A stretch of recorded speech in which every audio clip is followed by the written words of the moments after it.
Hello and welcome to another episode. I am Brian, the Unskilled Commander, and this is gameplay video match 3 of Wick Rats, Mabel Mice, Ronnie Goad, and Mere Assassins. As usual, we've gone through the first 3 turns. Starting here on turn 4, Mabel got to go first. So I'll go around the table, take the 4th turn while explaining what you missed in the first 3 turns. Appreciate you stopping by. Please subscribe to the channel, throw some likes around, all that normal garbage. And let's go ahead and jump into turn 4. We're going to untap, upkeep, and draw. So on turn 4, for Mabel, Heir to Cragflame, we were able to get Mabel out. She made the Cragflame token as she entered. She's a 3/3.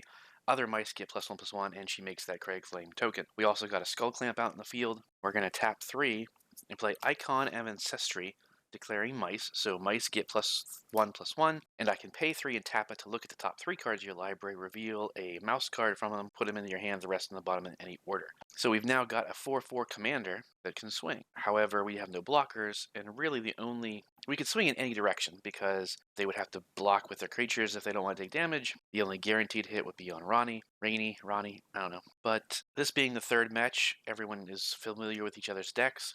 I think we will go to combat and swing Mabel at Arbaz because it's probably the best of the 4, especially since I built them all off of what I had, except for I had to buy some mice from Bloomborough. So I think they will go ahead and take 4 commander, which is not great, but we just got that commander out, and we need that for the whole deck, basically. That's all we can do right now. We do need to get some more lands over here in Mabel, otherwise we're going to be really slow, so we will pass. Hope everyone's having a good day out there whenever you're watching this. Appreciate you stopping by. Over here, we're going to untap, upkeep, draw for turn. I will go ahead and play a Mirrored Landscape, comes in tapped. And that's really all we can do. I could have played a regular land and played the Ronnie and got her trigger on, but there's no really great, yeah, we could goad Mabel and make her stronger, but that's what we did last game, and it worked better last game because she was unblockable. This time, it's like we should wait for a better creature out. Like a flyer is decent, but even so. It does leave us open. I'm going to go ahead and pass. We're going to come over here, untap, upkeep, draw. You know what? I will play a Mirrored Landscape tapped over here. I top decked Mirrored Landscapes in both of these decks. So for Arbaz, we were able to, of course, get him out on turn 2.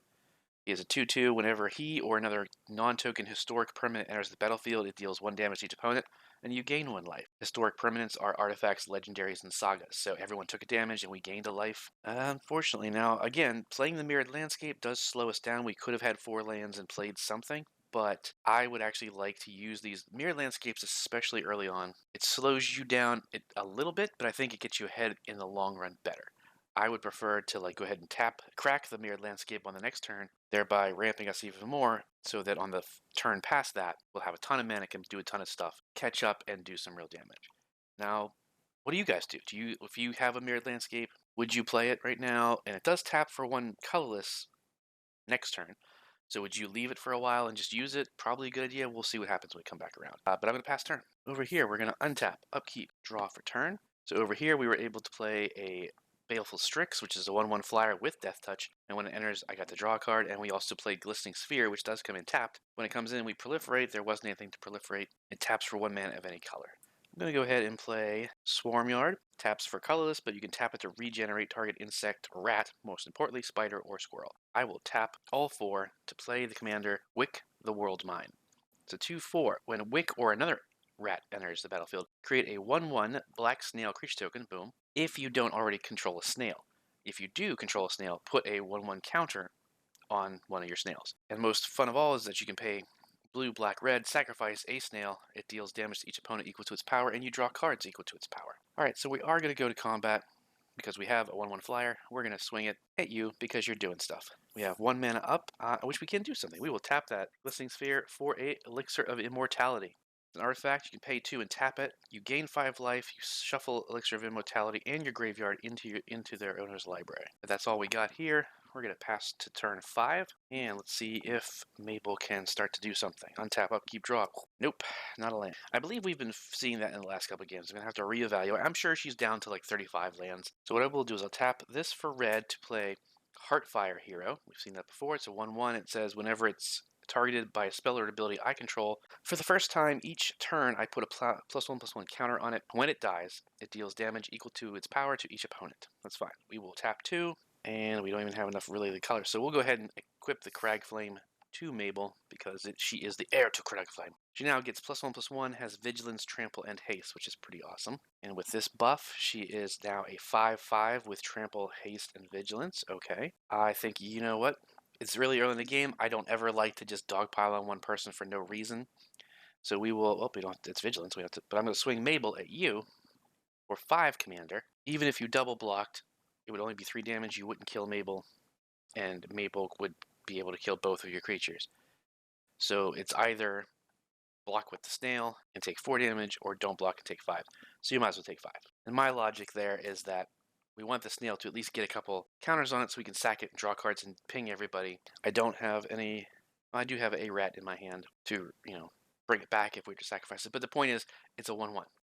4 damage, 5 damage. Yes, that one last life could mean the difference, but really, how often is it, honestly? So that was our attack, so we're going to pass turn. Untap over here. Upkeep, draw for turn. Now I'll play a command tower. Now at this point, Mabel is actually pretty much a force to be reckoned with. Again, which is great. I mean, that is cool that she's... But again, I've said before, I don't want to make Mabel just a Voltron commander where I just equip her with all the stuff and she's big and she goes. It's like the fact that the Cragflame gives her trample is a big bonus in terms of Voltron commanders because that means something's going to get through. I guess we're going to have to go and rinse and repeat. I could crack the mirrored landscape and slow us down again, but just leave us open unnecessarily. So we will go ahead and tap 1 of each color and 1 extra to cast the Rani.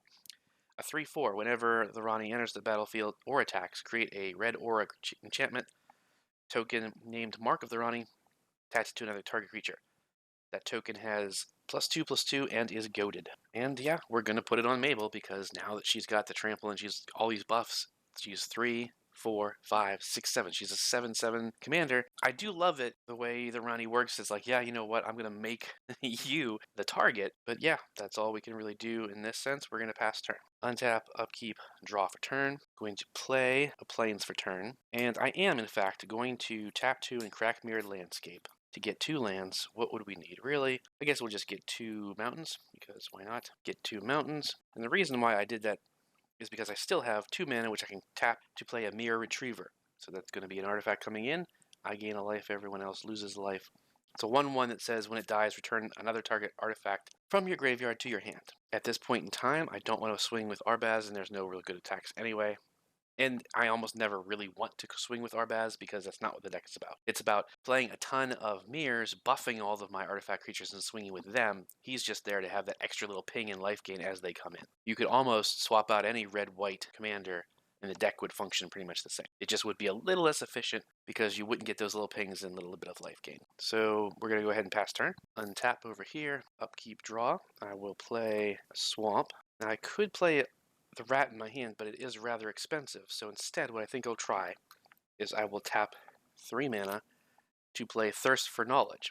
Draw 3 cards, then discard 2 cards unless you discard an artifact. 1, 2, and 3. So I don't have any artifacts, so I'm going to have to discard these 2 lands. But it did kind of work out as I wanted, because I got more rats that are cheaper than the other one. So we'll tap 1 and 2 to play a rat colony.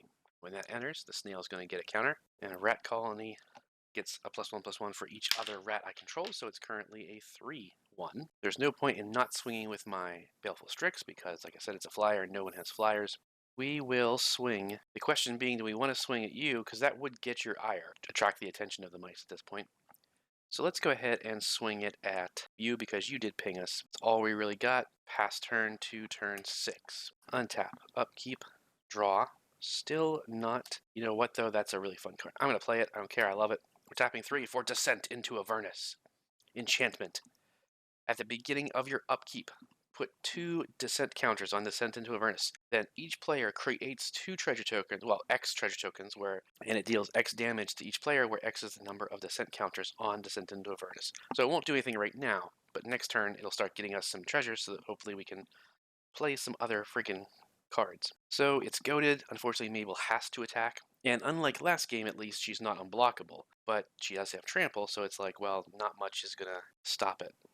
But she is a 3, 4, 5, 6, 7. You do kind of want to block that. The toughness is what stops it, and everyone's toughness is relatively low. So even if I blocked with the rat colony, its toughness is 1, so 6 damage would still get through. And I would only deal 3 to her. I would have to, like, 3, 4, 5, 6, I couldn't even stack block and kill it. So they've got 5 damage, they've got 4 damage, so we're going to move to combat and swing. We'll block with the Retriever, but we have nothing in the graveyard to get, so that fails, unfortunately. And then we will go ahead and pass turn. We're going to untap, upkeep, draw over here. I will play a mountain. Going to go ahead and tap 2 and sacrifice the Mirrored Landscape and get some swamps, I think. So I still have 3 mana. Alright, we're going to tap 3. What's a good one to do? Now, I've said before, the fun part of Goad is that you can goad a good big creature to deal damage to your opponents, or you can goad a weaker creature that's important to their deck so that they have to attack and it hopefully gets blown up and it slows them down that way. In that sense, we could goad either Arbaz or Wick in order to force them to attack and hopefully get destroyed by the Vigilant. Of course, in a real game, they could, politic a little bit. It's like, look, I got a 2/2. It's commander. It's never gonna, let it through. I need it to help deal with this. And they're like, okay, but with Arbaz, it's gonna, anytime you play something, it's gonna ping everybody, so it's still hurting that character. So they might not be as inclined to do so. So I guess that's kind of the way you do it, right? We're going to cast Parasitic Impetus on Arbaz.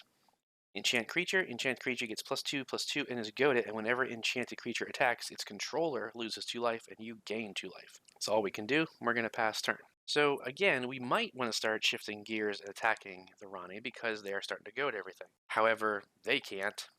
They only have a 1/1 that wouldn't get through, so it's like it's a little too late, I guess. So untap, upkeep, draw. We're going to play a Plains. Going to tap 3 and play Cloud Key, declaring artifacts. So first of all, I'm going to gain a life. Everyone's going to lose. And Cloud Key says that as it enters, you choose artifact, creature, enchantment, or instant or sorcery. Spells of the chosen type cost 1 less to cast. So that means I'm going to tap 1, 2, 3 instead of 4 to cast Mirror Kinsmith. I gain a life, everyone else loses. So we're going to tap Sacred Foundry to Path to Exile Mabel. This goes away, that falls off. The reason being is because we will now go to combat and swing Arbaz at Mabel. It's a 4/4, but that's it. So when it attacks, I lose 2 life and they gain 2 life. And then she'll, of course, just block with the Heartfelt Hero because it's no trample or anything. And that's the best move for Arbaz to keep his creature alive and not have to worry about the crack. I like that. I think that was decent. We're going to pass turn. Untap, upkeep, draw for turn. All right, we're going to tap 1, 2, 3 and play Lord Skitter, Sewer King. When it enters, this gets counter. It's at 3/3. Whenever another rat enters the battlefield under your control, exile up to 1 target card from an opponent's graveyard. At the beginning of combat on your turn, create a 1/1 black creature token that says this creature can't block. I will then tap 1, 2, 3, tapping the sphere for blue to cast Mind Whisker. It's a rat, so another counter over here. It's a 3/2. At the beginning of your upkeep, surveil 1, and then threshold. As long as there are 7 or more cards in your graveyard, creatures your opponents control get -1/-0. That's not going to happen for a while. Okay, so these have Summoning Sickness, everything else does not. And this is now a 3, this is a 4/4, so we're totally swinging. Well, fortunately, we don't have any buffs on the rats, so Rat Colony is only a 3/1. No, wait, it's not. 1, 2, 3. So it's actually a 5/1. Haha. So we're swinging all 3 of these at you. You're the one mucking around. You're screwing up everybody's vibe. You're killing the mood, guy. So we can block. We can't block the 1 in the air, so that's going to take. And then anything we block, the Rani will get destroyed. We don't want that. Although, the Rani's kind of served its purpose, because clearly the way to build her a little better is to give her equipment so that she can get through, because she's meant to attack. Every time she attacks, she can make one of those enchantment auras. So that's what you're probably supposed to do. You're supposed to be swinging with her every time. But I didn't build it that way. I have a bunch of stuff in my deck that will enchant things, other creatures that when they enter enchant, or, goad, all that kind of stuff. So I think we will go ahead and just block. We'll block the Rat Colony because she will in fact kill that, because it only has a toughness of 1. But we will take another 4 from the snail. Nothing else we can do here. That was a pretty solid turn. I like it. We're going to pass. Untap, upkeep trigger. Descent into Avernus gets 2 counters. Everyone loses 2 life, and everyone gets 2 treasures. Oh, and the good thing is I didn't draw for turn yet, because Path to Exile does get us a basic. I forgot to do that. So luckily, we can go ahead and do that first before drawing, so it wouldn't have affected the draw. That's good. Now we'll draw for turn. Still not a land. Okay. All right, so we're going to tap a red and 1 other, the only red we have, to play Witch's Mark. And we're going to discard Sword of the Squeak. So now we get to draw 2. And we get to make a wicked roll attached to a target creature, but we don't have any creatures. We're not going to do it. Ah, I did get a land. So I will play it, but unfortunately it's in their planes. You know what? That's still fine. We're going to tap 3 and play Thistledown players. Say 3/3. Whenever Thistledown players attacks, untap target non-land permanent. It doesn't say yours. You could untap somebody else's permanents. I don't know why you would want to, but you could. Crag Flame is down here. Okay. I forgot. We do have 2 treasures. I already forgot we had treasures. But that's okay. You know what? We'll save that because the next turn we'll have more to work with. That's all we can really do, so I will pass turn.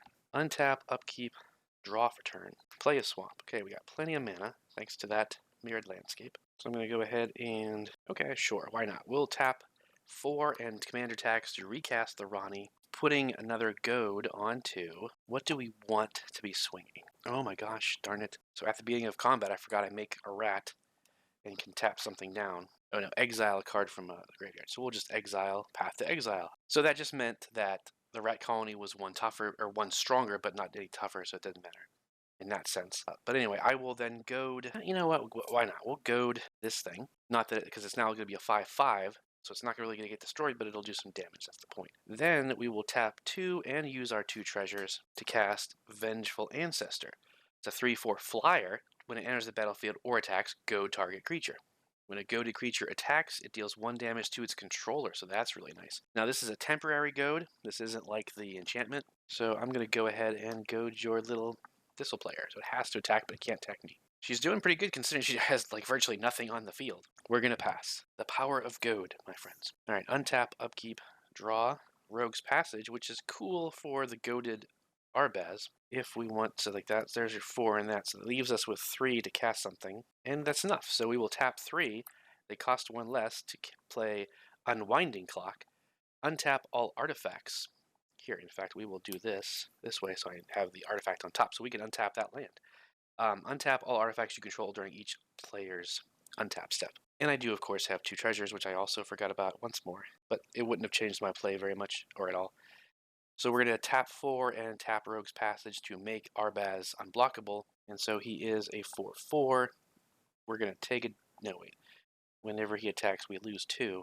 And they're going to gain 2, unfortunately. So where to send it? They have the most life, and they have Descent into Avernus, which is going to be killing us all. So, yeah, let's go ahead and send it at you. Get you down, because the whole point now is with Descent into Avernus, let's see if we can keep everybody's life totals down low and see if Ascent can make a tie and kill everybody on the same turn or something. But that's all we can do. This is tapped. Then we will move to our... we'll just say that the Ancient Den artifact land untaps on their upkeep, but we'll pass. So you can see Arbaz isn't doing nearly as well because we're not getting any creatures or card draw, so we're not able to dump a whole bunch out, ping everybody, gain life, and swing with nice boosted artifacts. So we're going to untap upkeep trigger. At the beginning of my upkeep, Surveil 1. Sure, I'll leave that on top and draw it for turn. I believe what I will do is tap 3 mana and sacrifice the snail to deal 4 damage to each opponent, and I draw 4 cards. Okay, one of them was a land. Excellent, so I will play a land. And I have treasures. We're going to go ahead and tap all our lands and sacrifice our treasures to play Marrow-Gnar. It's a 2/3. All rats have fear, which means they can't be blocked except by black creatures or artifact creatures. And I can sacrifice a rat, create X 1/1 black rat creature tokens where X is the number of rats I control. So I played a rat, so I make another snail. Then I'm going to move to combat. I will then make a rat token that can't block off of Lord Skitter, which gives the snail a counter. And we will go ahead and move... Well, that was the beginning of combat, so we will declare attackers. Baleful Strix, absolutely, flying at you. The rats all have fear, so essentially that makes them unblockable against you, but not you two. So this one is goaded, has to go at somebody else. We're going to swing it at you. I'm going to go ahead and swing these at you, because you still have the most life besides myself, and we want that Descent into Avernus to hurt you more. So unfortunately, you are in fact going to take 5 damage. Nothing you can do about it, because you can't block since it has fear now. You can block one of them, because Ronnie has black in her color scheme. She can block. She's a 3/4. This is a 3/2. She'll block this, of course. It'll die, and then the 1 rat will get through. And then I don't know if I did the 1 damage from Baleful Strix. Shoot. I don't want to not take that 1 damage if that matters, but I don't want to give her an extra damage. I don't think I did. I think I said I was going to attack. I'm like, this is coming at you for sure. and then I was looking at everything else. So I think I can do this. I hope. Let me know in the comments if I missed it, but I think I'm okay there. That's all we can do. No end steps. We're going to pass to turn 7. I think we may have missed a turn, so it might be turn 8. So then untap, upkeep. Upkeep, we get 2 more counters on there, so everyone takes 4 damage and makes 4 more treasures. So, all right, so now we got plenty of. Oh, and then we draw for turn, of course. Still not a land. Jesus. Thank goodness we have those stupid things. So I will use 5 of the 6 treasures to recast Mabel. She makes another Crag Flame, but since they're legendary, one of them is destroyed. Then I will tap 1, 2, 3 to play Mouse Trapper. It's a 3/2. Whenever a Mouse Trapper becomes the target of a spell or ability for the first time each turn, tap target creature an opponent controls. I'm going to tap 2 and play Hook Blade. When Hook Blade enters the battlefield, attach it to target creature. I'll attach it to Mabel. As long a quick creature gets +1/+0, and as long as it's my turn, she has flying. A little sub theme of the deck is like I put a ton of the Assassin's Creed stuff in here because I just thought it was adorable to think of all the little tiny mice wearing Assassin's Creed cloaks and stuff from the game. So that's just my own little headcanon. It's cute. We do have 1 treasure left, and I will go ahead and use that 1 treasure to cast War Squeak. Enchant creature. When War Squeak enters, target creature and opponent controls can't block this turn, so I will say this thing can't block your vengeful whatever, and the enchanted creature gets +1/+1 and has haste. So now, since it's still my turn, she has flying and haste. She's 3, 4, 5, 5 something 5/4 commander in the air. No, 3, 4, 5, 6. Cool. So she is absolutely going at you. She no longer has the vigilance though because that was the Crag Flame. 6 commander damage to you. Technically I should declare all attackers at once, and of course this is goaded, so it has to attack this turn, so this is going, but it does say whenever it attacks, untap target non-land permanent, so I will untap Mabel, so she is kind of vigilant almost. Still does the damage, has to attack somebody else. We'll swing it at you just so it doesn't die. You got a 3/1, I have a 3/3. Might as well block it. What does Mirror Retriever say? Oh, I totally forgot to go look for a friggin' mirror and put my hand. I'll have to do. They'll block. We'll block, and then they'll both be destroyed. That is all we can do there. We will pass turn. Okay, so it's because I forgot to read Mirror Kinsmith to you guys whenever I played it. So when it enters, you're supposed to search your library for a mirror card, reveal it, put it in your hand. So what I would have done is get Mirror Battlesphere, put it in my hand. So that's what I have there. We are over here on the Ronnie. Untap, upkeep, draw for turn. Okay, I'm going to tap 1, 2, 3 and play Psychic Impetus on Mabel, so she gets +2/+2 and is goaded. And whenever enchanted creature attacks, I scry 2. We're going to go ahead and do 1, 2, 3, 4, 5, 6 to play Death Kiss. We saw that before. It's a 5/5. Whenever a creature an opponent controls attacks one of your opponents, double its power until end of turn. That's crazy. Then I will go ahead and sacrifice the last 3 these, and we will cast, again, no one's super big or important, like tough creature, so we will Ghoulish Impetus on your thing that gives them fear. So it gets +1/+1, has Death Touch, and is goaded. When an enchanted creature dies, return Ghoulish Impetus to the battlefield at the beginning of the next end step. So it just keeps goading things, which is awesome. We do have a flying 3/4 that can in fact attack, so screw it, we might as well. We'll swing it at you. 1, 2, 3, right? Because it's all about keeping everyone's life totals low for that descent into Avernus. Because if I'm going out, you're going to be there to break my fall. We go ahead and pass turn. Untap, upkeep, draw for turn. So I will use all of the treasures +1 to cast Mirror Battlesphere. It's a 4/7. When it enters the battlefield, put 4 1/1 colorless mirror artifact creature tokens onto the battlefield. So when this comes in, we gain a life and everyone else loses 1. However, it does not work for tokens, so those 4 do not trigger Arbaz. And it says whenever Mirror Battlesphere attacks, you may tap X untapped mirror you control. If you do, Battlesphere gets +X/+0 until end of turn, and it deals X damage to defending player. I'm sorry, I will untap Sacred Fountain because artifacts cost 1 less to cast, so that was only 6, so we just needed all of the treasures. So in that case, I will go ahead and tap 1 to play Mirror Sire, a 1/1. When it dies, it makes a 1/1 colorless artifact creature. I will gain a life, and everyone will lose. Now let's see about the whole Rogue's Passage thing, because unfortunately Arbaz is still goaded, and we need to get it through unscathed. Or do we? You know what? We're going to go ahead and tap 1, 2, 3, 4, and 5. We're not going to go about the Rogue's Passage thing, so we can play Jorkaden the Prevailer. I also will play a land for turn. I don't believe I did that, but still not enough. It's fine. Jorkaden the Prevailer first strike 5/4. It says creatures you control get +3/+0 as long as you control 3 or more artifacts. I totally do. So now it's an 8/4, and this is all creatures, so that buffs up Arbaz as well. It buffs everything. So these are all now 4/1s, which is nice in terms of blocking and stuff. Okay, so we're going to go to combat. We have to swing with Arbaz. He is a 1, 2, 3, 4, 5, 6, 7. That's pretty cool. 7 commander. Where can it go? I don't think it really matters. I guess we'll swing it at you. What kind of blockers do you have? You have 1, 2, 3 with Death Touch, but that's what's giving everything fear.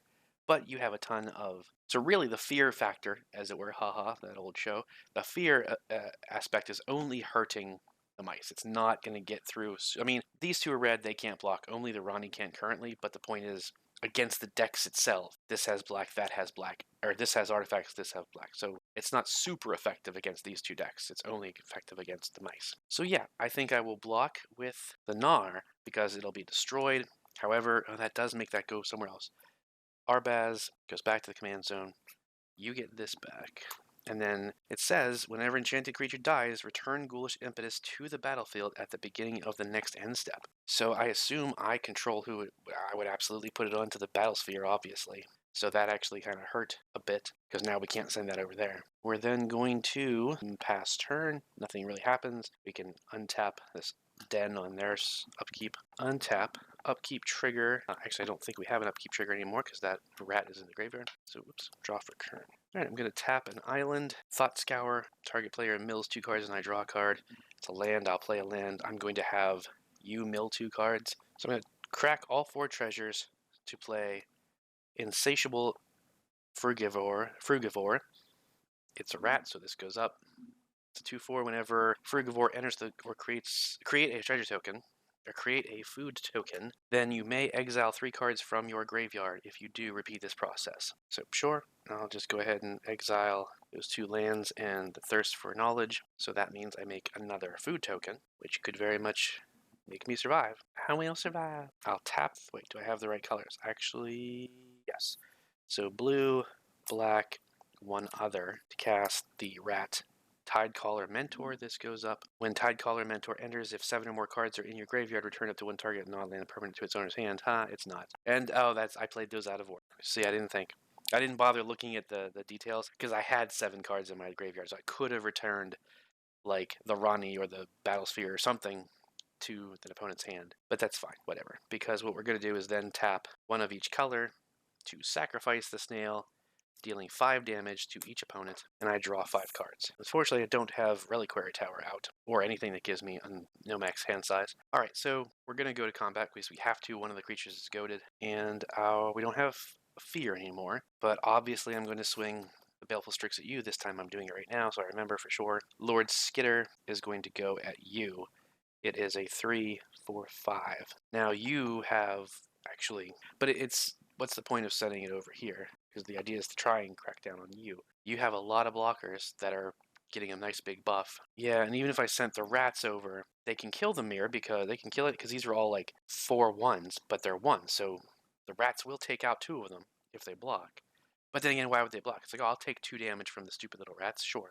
Because everyone's about to take 6 damage off the Descent into a Furnace. That would put both of them at 3.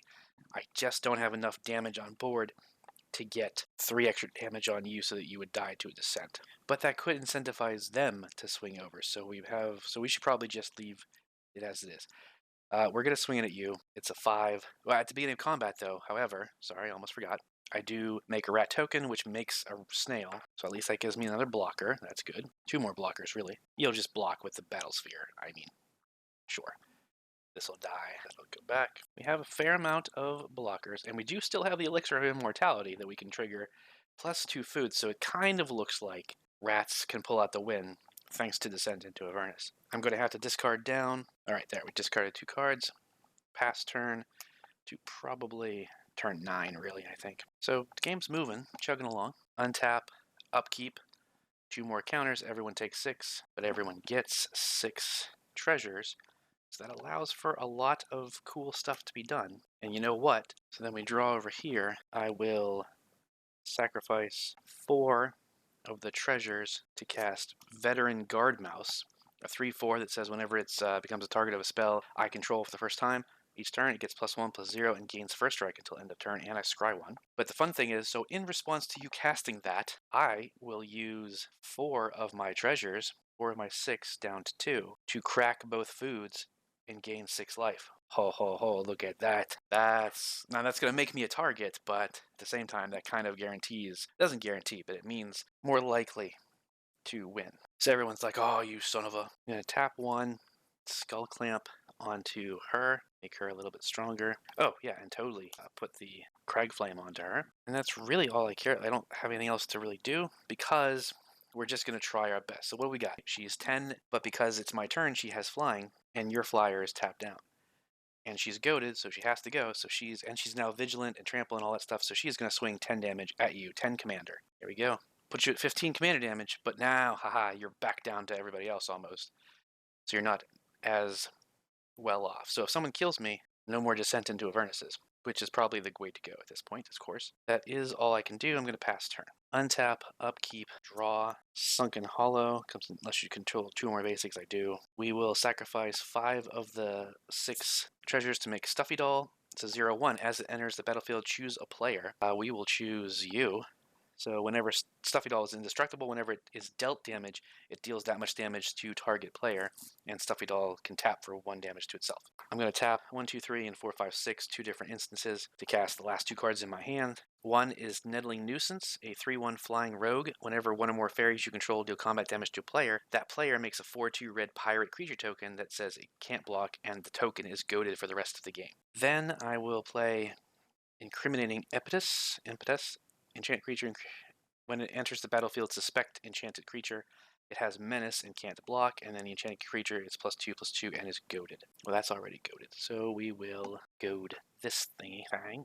So now it can't block and has menace. I have a flyer. I could swing and kill you with the flyer, but I like the fact that nobody has flyers. So, see, you are actually kind of dangerous because you've got quite a bit. Here's the thing. Mirror Battlesphere, I can tap 5 mirror, which would do 5 damage to whoever's on the receiving end of it. And it's only going to be 8 descent, so if I can survive, I can survive, maybe. You know, it's one of those things. So it's like, what's the true play here? Now, the killing you to stop the descent into Avernus doesn't help me, because I'm at 3 life. They have a 1/1 flyer. You know, they have this damage. They could just attack. Doesn't matter if I block. I get die off of the attack trigger with the tapped mirror, etc. So I definitely need to send the flyer at one of you two. But anyway, we are in fact going to combat, and I will attack. You really are the threat. You're doing a ton of stuff. You know, you can sacrifice. All you gotta do is play a rat or 2 and sacrifice the snail. We die. So yeah, 1, 2, 3 in the air. Going to pass turn.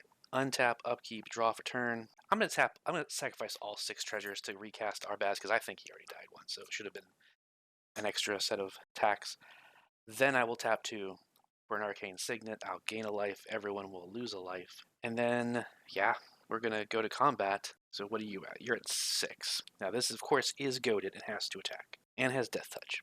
The crazy part is I have 5. If I just had 1 more mirror, is there anything I can do to draw a card?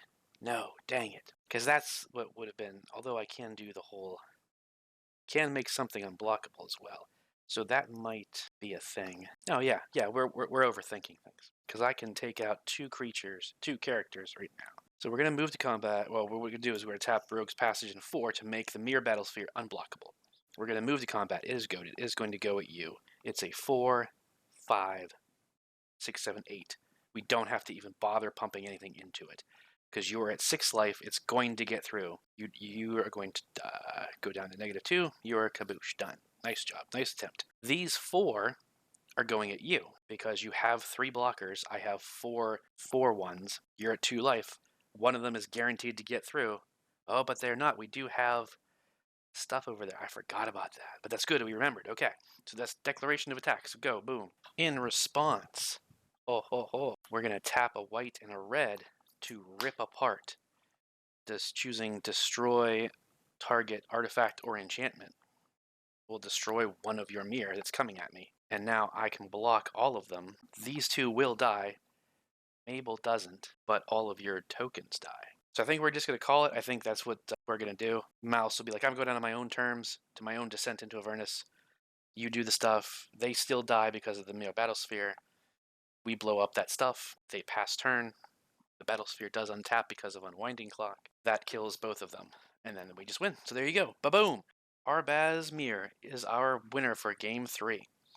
Not quite because of its own skill level. Goad definitely had a big effect on that. And that's an interesting thing about Goad decks, because that's kind of how they are. It's like, and from what I've heard from friends as well, they're fun to play, especially if you like the politicking aspect and whatever, and they can do some fun things, but you're not necessarily going to win because you're going to be targeted because you're goading things.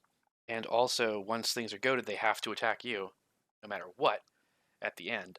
But I hope you enjoyed the episode. I hope you had a fun time. Hope you saw some cards you like and want to put in your decks. Let me know in the comments if you did, and I will see you next time.